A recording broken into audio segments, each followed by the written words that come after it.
Hello students, आज हम करेंगे ट्राइंगल के केस बेस्ड क्वेश्चंस हैं। तो यहाँ पर आपके पास में विजय दिया है, टावर दिया है और अजय का हाउस दिया है। ठीक है, सारी की सारी यहाँ पर क्या है हमारे पास में, राइट ट्राइंगल। अब राइट ट्राइंगल अगर हमारे पास में होती है तो सारी सिमिलर होती हैं, और सिमिलर होती हैं तो उनकी साइड्स प्रोपोर्शन में होती हैं, तो रेशो लेके चलेंगे। अब सबसे पहले देखो, मुझे विजय के घर की हाइट दी हुई है, विजय के घर की शेडो भी दी हुई है, उसके बाद मुझे टावर की शेडो दी हुई है और अजय के घर की शेडो दी है। ये चार चीजें बच्चे आप कहीं नोट करके रख लो। ठीक है, उसके बाद आपके पास क्या है, फर्स्ट क्वेश्चन देखो, हाइट टावर की निकालनी है।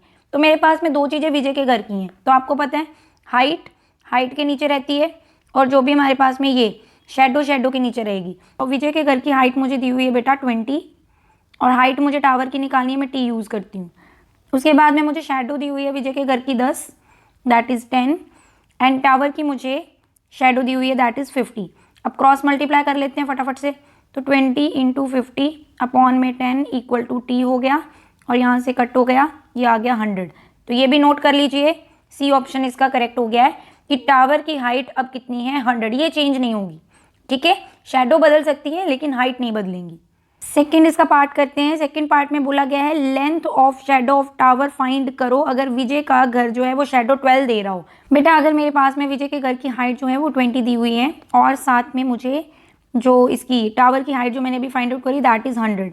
अब शेडो के अकॉर्डिंग अगर मैं विजय के घर की शेडो देखूँ तो वो कितनी कह रहा है कि 12 होनी चाहिए, और हमारे पास में कितनी उसकी निकलेगी। तो फिर से मैं टावर के लिए निकालना चाहती हूँ तो मैं टी यूज़ करती हूँ। तो यहाँ से ये तो कट गया, क्रॉस कर लेते हैं। 12 इंटू 10 अपॉन में 2 दैट इज 6। तो टी मेरे पास में 6 और 10 को मल्टीप्लाई करके आ गया 60। इट मीन्स डी ऑप्शन आपका क्या हो गया, यहाँ पे करेक्ट हो गया है। सो थर्ड पार्ट में बेटा आपको दिया गया है कि हाइट अजय के घर की निकालनी है। तो सबसे पहला काम तो यही हो जाता है कि हमारे पास में जो अजय के घर की हाइट है और जो विजय के घर की हाइट है, पहले हम उनको प्रपोर्शन में लेते हैं। तो विजय के घर की हाइट बच्चे मेरे पास में थी 20, और अजय के घर की हाइट मुझे निकालनी है, तो मैं ए लिख रही हूँ। अब इनकी शेडो की बात करते हैं। जो विजय के घर की शेडो थी वो कितनी थी, 10 थी, और अजय के घर की शेडो भी मुझे गिवन है। Let me show you. ये देखो लास्ट में दिया है ना 20, जो मैंने हाईलाइट किया हुआ है, तो वो आपने यूज़ करना है। सो आपके पास में यहाँ लिखा आ जाएगा 20। अब इनको सॉल्व कर लेते हैं, cross multiply. A equal to हो गया आपके पास में 20 इंटू 20, और 10 आ जाएगा नीचे। ए इस साइड में चला जाएगा और 10 नीचे की तरफ आ जाएगा, दैट इज 40।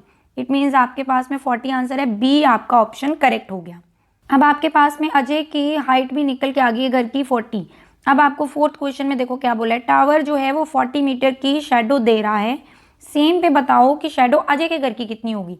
अब टावर की हाइट मैंने आपको बोला था नोट कर लेना 100 है ना, और इसकी शेडो हमारे पास में कितनी है 40, तो सामने शेडो लिख लेते हैं।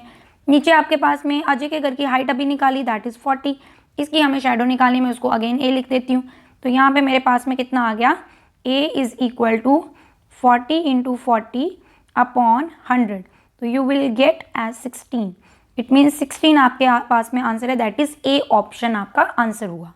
तो फिफ्थ में आपको दिया है कि टावर शेडो दे रहा है और लेंथ आपने विजय के घर की शेडो की निकालनी है। तो बेटा आपके पास में टावर की हाइट कितनी थी 100, ठीक है, और अजय के घर की विजय के घर की हाइट कितनी थी 20, और उसके बाद आपके पास में जो शेडो है टावर की वो दी हुई है 40। हमें किसकी निकालनी है, हमें विजय के घर की निकालनी है शेडो, तो इसको भी वही काम, क्रॉस मल्टीप्लाई, है ना। ये सारा आपका सिमिलरिटी का है, दैट्स वाई आपका सिंपली ये रेशो लगाकर ही सारा क्वेश्चन सॉल्व हो जाएगा। थोड़ा लंबा है बट ईजी है।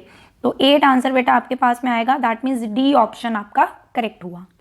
उसके बाद में हमारे पास में सेकेंड केस स्टडी है जिसमें आपको फिगर दी हुई है, और ये बेटा आपके पास में रस्सी सी है जो इन्होंने ऐसे करके बांधी हुई है यहाँ पे।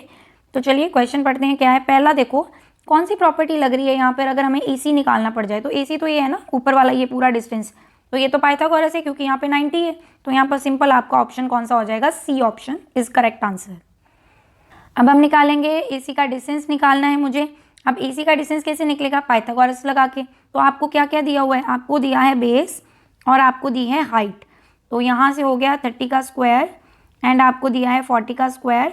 तो perpendicular square plus base square equal to hypotenuse square, that means 900 plus 1600 that is 2500। तो ये तो हाइपोटेन्यूज स्क्वायर हुआ। अब मुझे अकेली हाइपोटेन्यूज निकालनी है, तो इसको क्या करते हैं, स्क्वायर रूट। आंसर कितना आ जाएगा, दैट इज 50। तो आपके पास में जो AC है उसकी लेंथ कितनी आ जाएगी यहाँ से 50। It means A is the correct option. So question number 3 में आपको पाइथागोरियन ट्रिपलेट निकालना है। तो पाइथागोरियन ट्रिपलेट जो आपके पास में है वो हमारे पास में पाइथागोरस थ्योरम को जो फॉलो करता होगा वही सेट हमारे पास में आंसर बन जाएगा। अब देखिए, अगर मैं यहाँ पे बात करूँ 8 का स्क्वायर और 15 का स्क्वायर, इनको ऐड करने पर स्क्वायर रूट करने पर 17 आ जाता है, तो ये तो ठीक है, मतलब बी ऑप्शन नहीं होगा। उसके बाद में 12, 13 और 5 का भी हमारे पास में पाइथागोरियन ट्रिपलेट होता है, इट मीन्स ये भी ऑप्शन नहीं होगा।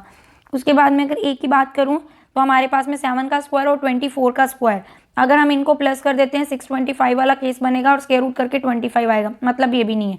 तो डी ऑप्शन बेटा आपका यहाँ पे करेक्ट आंसर हो जाएगा। अब आपको ए बी लेंथ निकालनी है। ए बी मतलब ये वाला हिस्सा, इतना जो मैं डार्क कर रही हूँ ना फिगर में, वो वाला।